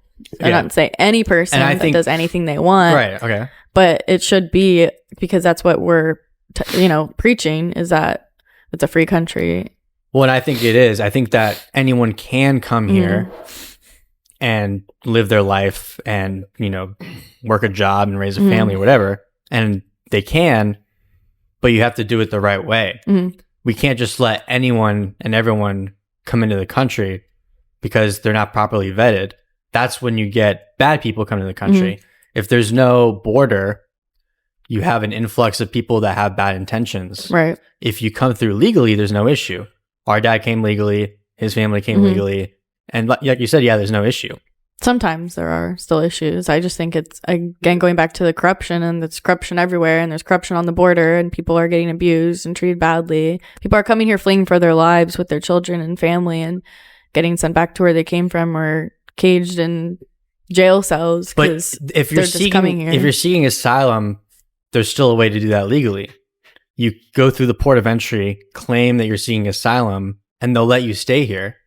As long as you don't commit crimes and you're doing the right thing, there's no problem with that. Yeah, the problem is people are trying to sneak in here and claim asylum. Right. Well, and something that I've noticed in my, in traveling all the time and going to different countries and different places is a lot of the other countries are strict, if not stricter, on their rules of getting into the country. And other countries. Oh, 100%. Yeah. I mean, I've witnessed that, and it's just hard because I understand both sides. I understand the people that are hurt and struggling when they are torn from their families or they see things on the media that are hurtful to people from other places, and then that's when the racism comes in and X, Y, and Z. But why are they getting, quote unquote, torn away from their families? Because they're not legally documented here in the United States. They didn't come through the right way. Yeah, they're doing something illegal. Right. Like if, you drink and drive and you have your kid in the car. Right. You're getting separated from your kid. Right. It's you committed an illegal act. Your kid is not going to get punished because of what you did. They're going to go through the channels, go through, let's just say CPS or, whatever, foster home and do the next thing. It's the same thing at the border. They're doing something illegal, right? Their kid gets separated from them. They get prosecuted. The kid doesn't get prosecuted, Keep going. But I mean, it's if they came here, seeked asylum the correct way, let's just say, because something drastic was happening or, they were feared for their life, the U.S. would openly do it. But, they have to get checked out first. They have to have some sort of background that the U.S. could look at, because being the police of the world, I mean, the U.S. could find out anything about you.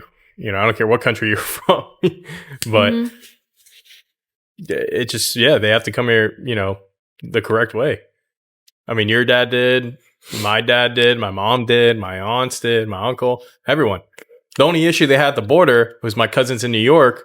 They got split off in the line and they misspelled my cousin's name up there. Scary. So now they have one L instead of two. Oh my gosh. Yeah.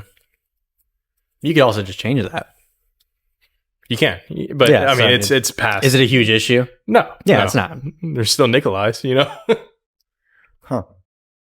I mean, they got less L's than me, so I guess they're doing better. Yeah, I don't know. I need to dive deeper into the immigration stuff because having so many friends with so many different views and opinions on it.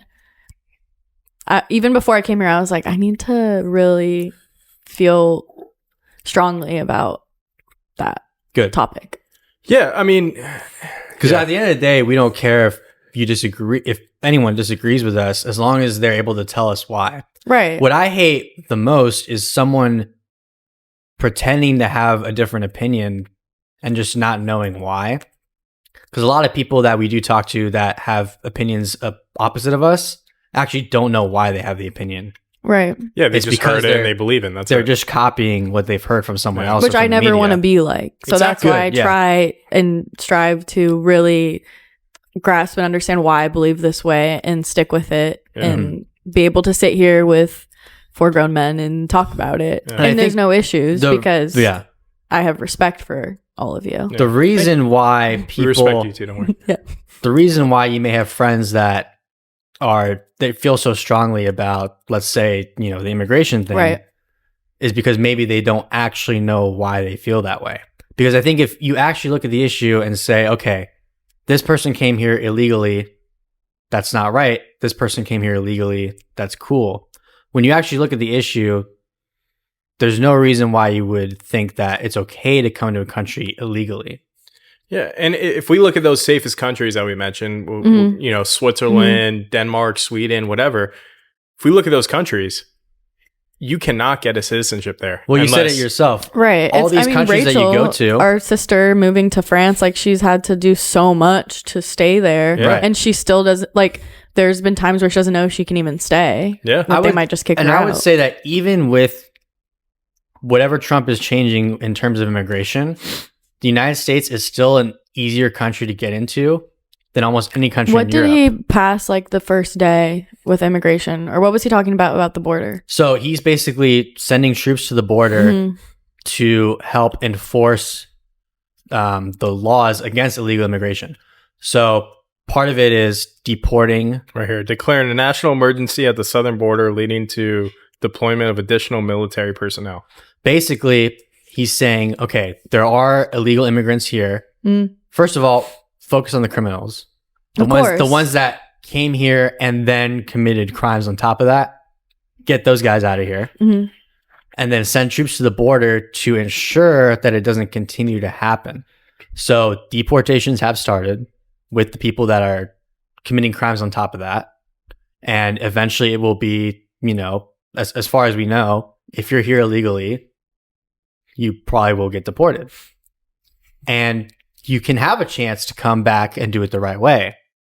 Unless you committed a bad crime, then you're going to be banned from even trying to come back in for 10 years. Right. So the basically what happened was he said, okay, we're going to mobilize on this and deport, first of all, the bad people. And then after that, potentially deport more people if they're here illegally. So really what's happened right now is they started the deportations and Okay. they've strengthened the border. Got it. Noted. Yeah. He's So also that's attempting to end the birthright for illegal immigrants also. I saw that. Isn't that kind of that's another thing. Yeah. not so, nice though? well, so basically, Kind of. If It's- you like, isn't that a little mean? It's 50-50, and to be honest with you, I haven't put much thought into it. I just right? saw that But today actually, and the first reaction was, well, like, the fuck? the whole point is, you know, like, the reason, like, I could see why it's better is because people, you know, let's just say pregnant women, Mhm. right, will almost die coming into this country because they want their kid to be born here. I know, but that's so, like, that's powerful. Like, you're risking your life to bring your child to somewhere safer versus being born in It a is. horrible country. But most of those people don't make it. So now you're not losing, you know, one person, you're losing two people. You're losing a child and a mother because they wanted to, you know, risk their life to, you know, climb a border wall or swim around or trust some random person in a truck tied up to the So fender. What would be the reason for someone to come here not legally? Like, I don't know Great what question. that's like because I was Money. born here. It's too expensive. Yeah. It's too hard to access. It's not hard to access in the correct, you know, way, but people think it's expensive. Mhm. You know, well, it is expensive to go through the whole process, but to claim asylum and, you know, to even get like a visa here, it's cheap, but people don't think that. They just think, I have to get to the US. I want to get there now. I'm going to get there now. But I think the main issue is because the system has been taken advantage of so much. For example, bad people will use these pregnant women Of course. to get It's into horrible. the country. Right. So it's like, okay, we have all these women coming over here and having children here. So that way the children can claim citizenship. And then in a way you can say, okay, well, my child's a citizen, therefore You have to the make me a parents can stay citizen. here too. So since the system's been taken advantage of so badly, you have to cut back a lot on these things and say, okay, well, we're just not going to allow this at all because you've taken advantage of it. In the future, maybe they'll bring that back. But right now, Trump is saying, okay, the system's been taken advantage of so badly, we have to heavily cut back on what is allowed at Mhm. this point. Because of the relaxation of the laws, cartels have been able to push drugs through here They've been Right. able to send bad people here. So Trump is saying, you know what? Screw it. We're going to go hardcore on protecting this country and closing the border so that way it doesn't happen. And then once you have normality again, then you can you can come back and say, okay, maybe we'll be a little more relaxed and just make sure that we're monitoring these people, that they are coming in legally, and then there won't be as many issues. Because we've had an open border practically, Right. we've just allowed anyone and everyone to come in. And unfortunately, it's a lot of bad people. Right. Yeah, because if you're, a criminal in your country, let's just say, we'll use Mexico because it's right on the border. If you're a criminal in Mexico and you can't do anything without anyone knowing who you are because you've killed people, you've raped people, you've done this, you've sold drugs, you're part of the cartel, where are you going to go? You're going to risk your life to go to America. Should we allow those people in here to do the same thing here? Right. No. Well, and the reason they've come here is because they know they can go to certain cities and have no problem. And there's cities and states right now that say, we're not going to follow Trump's immigration plan. And they could vote in some cities. right. And people will will look at us and say, okay, let's go to America because we can basically do whatever we want. We can get in there. Number one, we can either escape or we can continue to do what we're going to do in Los Angeles or all these other corrupt cities. I'm actually curious what you think about this. Mm-hmm. How do you think about voter ID laws? I honestly don't know too much about it. So do you think people should be required to show an ID to vote? Oh, for sure. Yeah. I know this year was crazy with that, correct? Yeah. Like Yeah, people that was. weren't getting ID'd to vote. Yeah. Which I mean, I personally, that kind of defeats the whole point of voting as an American, because shouldn't you prove who you are in order to vote? Yeah, 'Cause no, exactly. Yeah. if you live here and you're a citizen of the country, then you should Well, and prove you're a unfortunately, citizen of the country to vote. we can't go to. I know in California they weren't IDing anyone. Yeah, New York Yeah. too. Same thing. When I got ID'd to vote here, someone else's name popped up and someone else's stuff, and it was like a whole thing. And I've heard this happen to multiple of my friends here, actually, like in Daytona. identity fraud.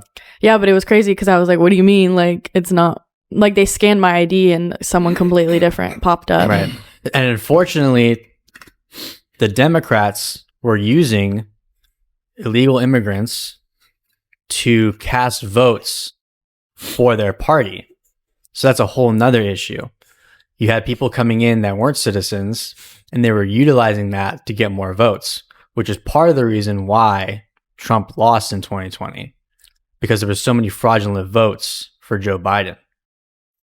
Right, I remember that. Joe Biden had 78 million votes last election, and somehow Kamala only got 70 million this time, even though this election was even more important. The total, it's always the most important election of our time. But It always feels But that yeah, way. why would the votes drop by 8 million? yeah, There was obviously fraud. That's a whole nother conversation. But because they were taking advantage of that system, another reason why Trump said, okay, we got to go hardcore on this immigration thing. So where do you see yourself leaning on the political scale? Like, It's hard. It's really hard because, like, I hate to say I'm right in the middle, but like sometimes that's how I feel. No, that's fine. Yeah, like I wish that there was. Well, originally I was really excited about. I think it was Mariana Williams. She was running at a time, and I really liked her. And of course, I would love to have a. This was a while ago though. This Okay. was like in the beginning. I don't know if you remember her at all or I not. do not know. I loved her, and I feel like I just started getting into politics more of this time, or after COVID. Okay. COVID got me fucked up. And after that, I was like, whoa, like you got to take things way more seriously now. Like they're trying to control. My frustration there is, I genuinely do believe that it is my body, my choice, and that goes across all board. So you're not going to tell me what I'm going to put in my body in order to, I'm not going to have access to restaurants or able to go back to my home because I don't have the criteria that you're pushing onto me. You know, it goes both ways. No, exactly. If, Yeah. I want to go dine in at a restaurant without my vaccine card, Right. I should be able to because it's a free country and I shouldn't be required to get a vaccination. Yeah, and that had me like messed up. Like I was like, whoa. But what keeps me obviously not a quote unquote conservative is when it comes to like the gay rights and women's rights and those things. And you're saying that that's not something Trump's after, but it's not. I don't believe that 100%. And I think personally that's because of the media that you're seeing. Well, and it's just hard though, because I sit and have conversations like this with other people, with other men, and they're just atrocious. Yeah. Like, well, to be honest with you, I know, and yeah, I think I could confidently say this. I know more gay Republicans than I do gay liberals. And I know both like too. personally, right? you know? And I will say this though, part of that is because of who you keep in the people you hang out with are obviously going to lean more towards what you believe. No, I mean, well, possibly, but I don't. It's not.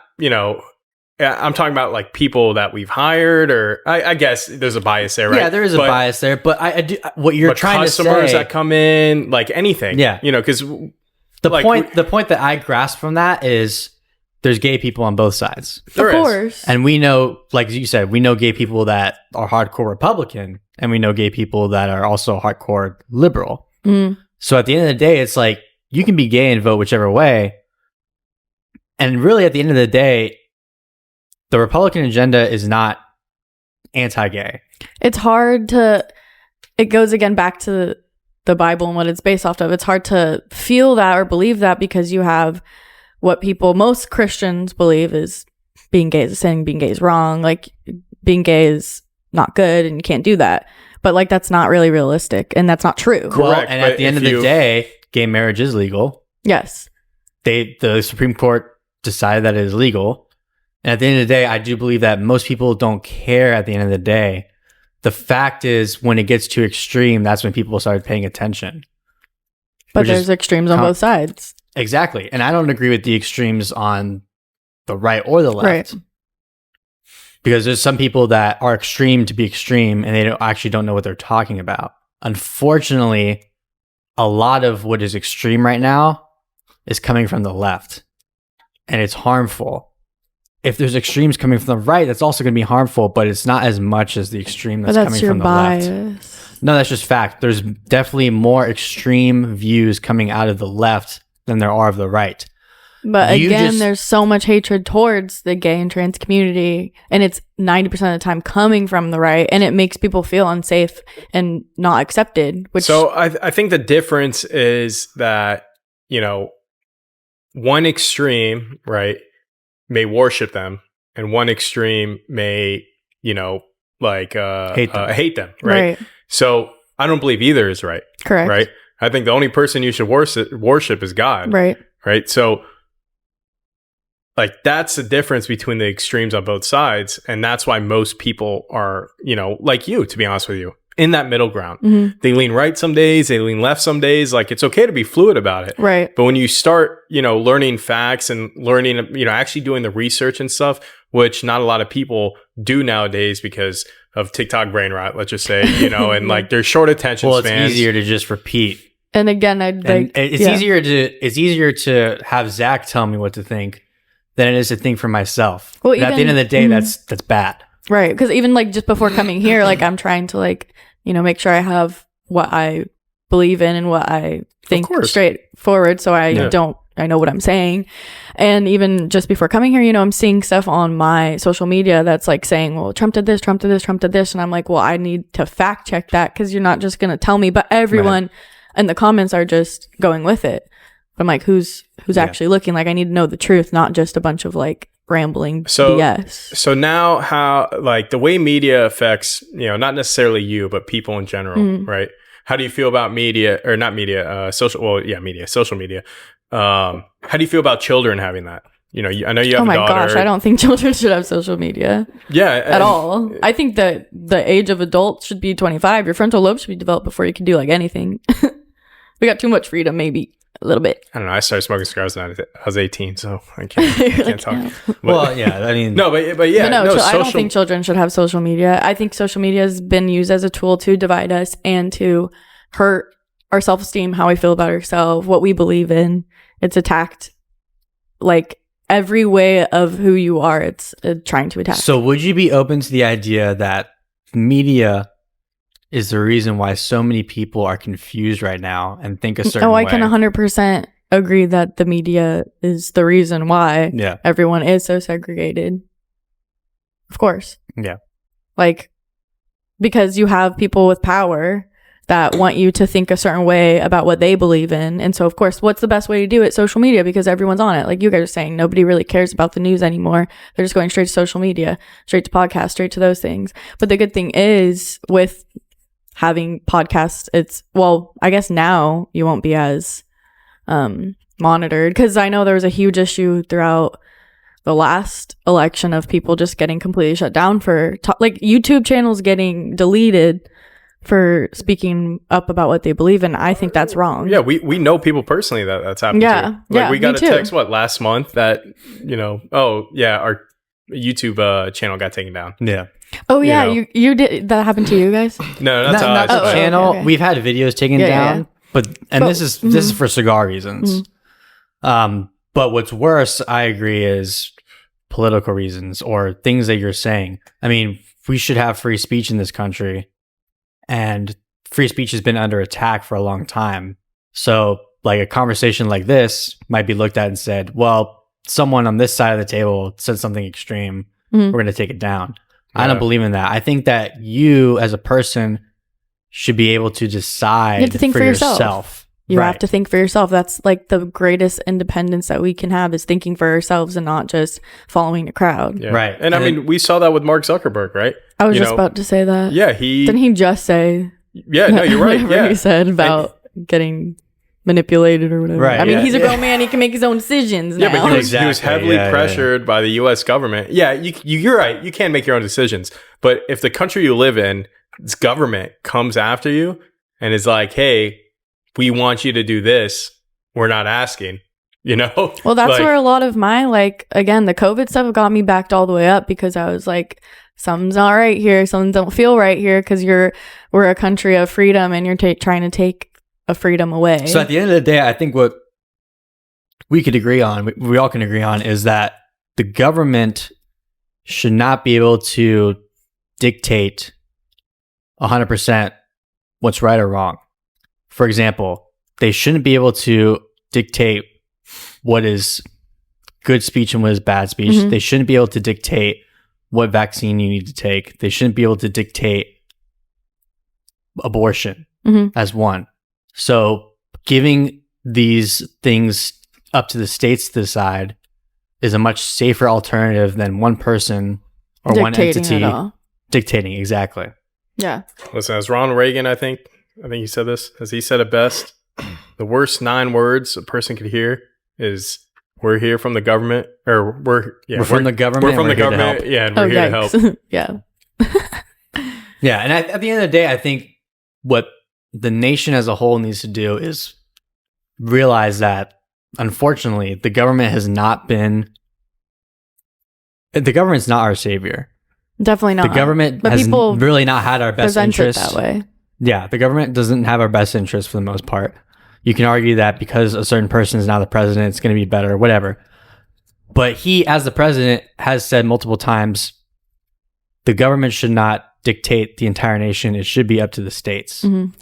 A lot of people need to realize that it should be up to a vote for each state, for each city, whatever the case may be. And we shouldn't have one person or one entity telling the entire nation how to live. Right. And I agree with that. I think just a lot of people maybe on the left are scared of Trump because they're scared and worried that he is going to essentially take over and do that. And be a that's dictator. where their fear comes from. Right. Yeah. And I mean, you could argue that on both sides, right? They think for that sure. Biden's gonna for do sure. that. Trump, I mean, I'd not like Biden at all. And I can say that with my chest. Like, I thought there was a lot of corruption going on, and it's not something that I didn't feel safe under Biden administration. So Yeah. The Republican Party, you have to remember, was founded on the idea of small government, right? Mm-hmm. Conservatives have always wanted a smaller government. Let the people choose. Let the people vote for what they want for. That's like always been the thing, right? But now, the way that media twisted it is like, no, they want full control while they're doing it, right? Mm-hmm. While the left is doing that, taking full control, they're pushing it and saying that Republicans want to do it. We have to control it before them. But that's not the case. We want more stuff to go up to states, to go up to votes, so people like me or you could vote for it. Right. Vote for what we like, what we don't like. You know, if you want marijuana passed, if you don't, if you want, you know, abortion passed, if you don't. So what do you think that why do people have a problem with that?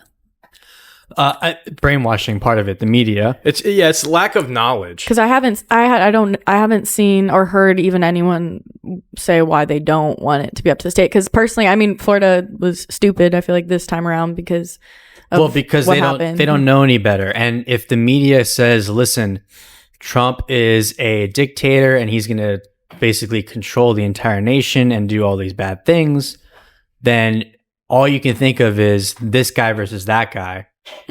So they're putting you on one side, when in reality we should all be on the same side, which is elect smart people that are going to do the right thing and let us decide how the nation should move forward. So when you give people the choice, let's say I give you the choice of these two whiskeys. Yeah.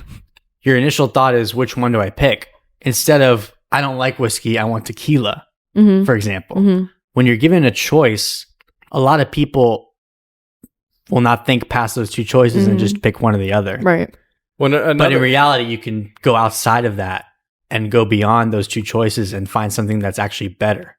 And like going off that too, right? If I'm giving you these choices, and that's why they say when you go to vote, if you don't know what you're voting for, don't vote for it. Fill in what you want and don't vote for the rest. Because if I give you these choice of whiskeys, right, and you're like, shoot, I don't know which one to pick. All right, I'm going to pick Kirkland brand.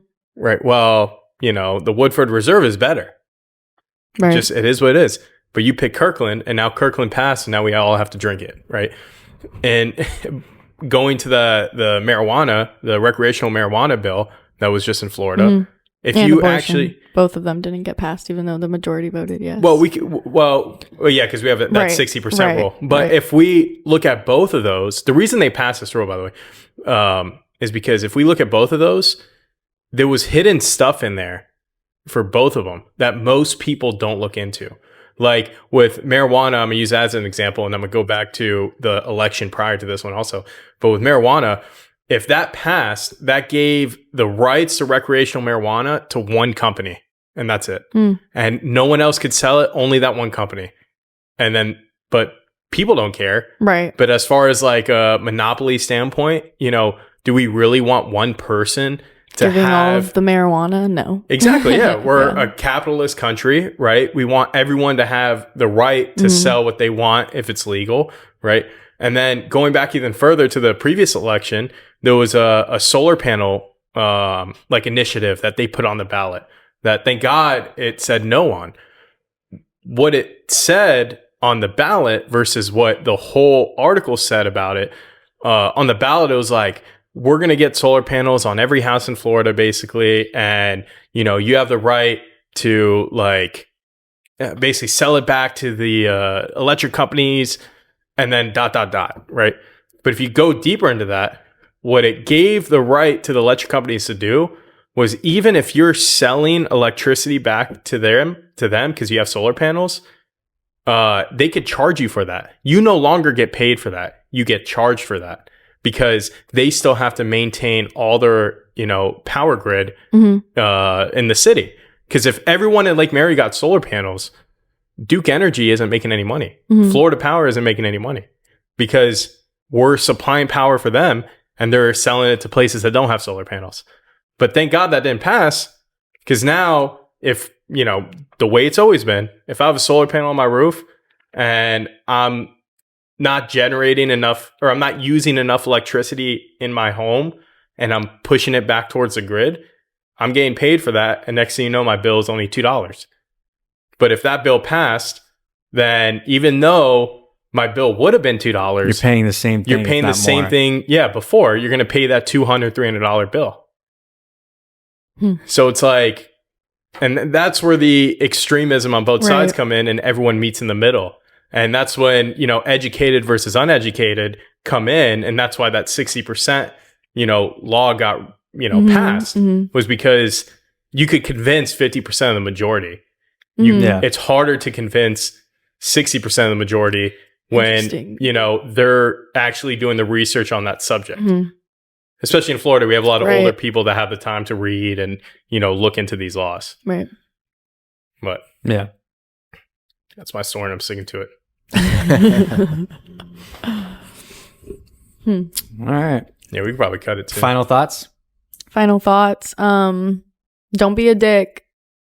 Be kind to women, and let gays be gay. There you have it. Thank you guys for tuning into this special episode of the Cigar Guys Podcast. I was We'll like, see we you could talk next for week. 4 hours. We'll talk more. It's been 2 hours. We'll do another one. We'll see you next time. He's like, please don't. We hope you enjoyed this episode of the Cigar Guys Podcast. Make sure you subscribe and hit that notification bell so you can stay up to date with all the latest episodes. Looking for short form content? Check out all our social media accounts in the description below.